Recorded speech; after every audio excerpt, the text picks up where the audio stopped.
Hello friends, तो आज हम लोग बात करते हैं एनईपी 2020 राष्ट्रीय शिक्षा नीति 2020 के बारे में।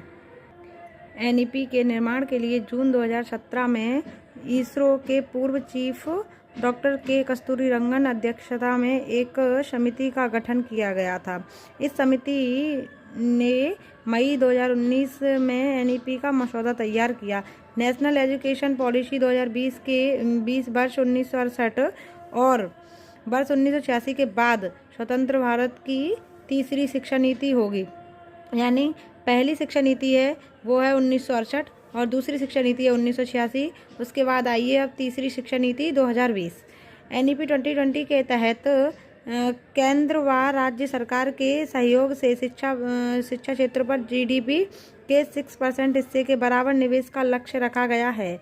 कैबिनेट द्वारा एमएचआरडी का नाम बदलकर नेशनल एजुकेशन मिनिस्ट्री करने को भी मंजूरी दी गई है।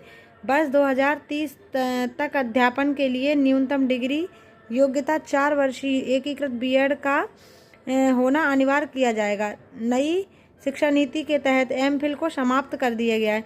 तो फ्रेंड्स, हम आपको बताते हैं कि वर्ष 2030 तक जो अभी 2 साल की बीएड है ना, उसको 4 वर्ष की बीएड कर दी जाएगी। और नई शिक्षा नीति के तहत एमफिल को समाप्त कर दिया गया है। इसकी जगह हम लोग पीएचडी कर सकते हैं, 4 वर्षीय पीएचडी कर सकते हैं।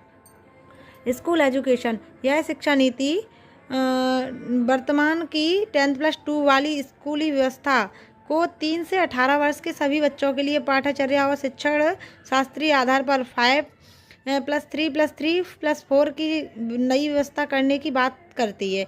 यह राष्ट्रीय शिक्षा नीति जो 2020 है वह 10+2 को बदलकर 5+3+4 में डिवाइड बांटती है। इस शिक्षा नीति के आधार पर आधार सिद्धांत रचनात्मक समझ कंसेप्चुअल अंडरस्टैंडिंग पर जोर देना, ना कि रटंत पद्धति पर, रोड लर्निंग मेथड, और ना केवल परीक्षाओं के लिए पढ़ाई पर। इसका मतलब ये है कि समाज आधारित बच्चों को जो है ना शिक्षण देना चाहिए और रटने पर जोर नहीं देना चाहिए। बहुभाषिकता, मल्टी लैंग्वेजिज्म और विविधता को प्रोत्साहन देना, क्योंकि बहुभाषिक होने के उच्च संज्ञानात्मक लाभ होते हैं।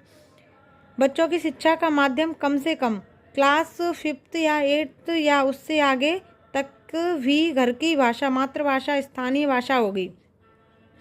राज्य विशेष रूप से भारत के अलग अलग